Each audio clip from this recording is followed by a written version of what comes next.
Depuis 9 heures ce matin et jusqu'à 16 heures, les habitants du nord de la bande de Gaza peuvent évacuer et cheminer vers le sud pour se réfugier. Comme tous les jours, l'armée israélienne assure l'ouverture et la sécurité de ce corridor afin de vider la zone de ses civils et poursuivre ses opérations.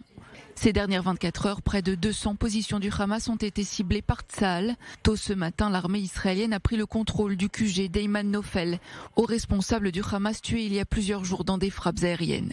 Sur place, des explosifs, des lance-roquettes et d'autres armes de guerre.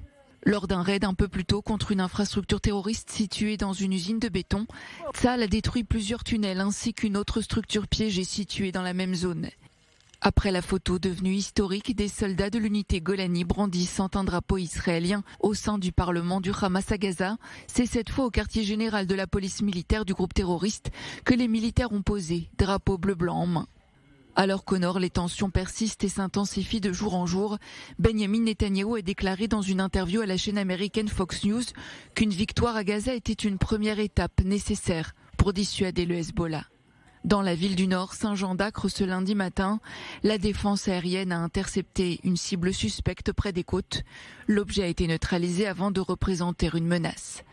À la frontière israélo-libanaise, vers minuit, plusieurs tirs de missiles en provenance du Liban ont visé un poste militaire israélien. L'un d'eux a été intercepté par la défense aérienne de Tsahal. Les deux autres sont tombés en zone dégagée.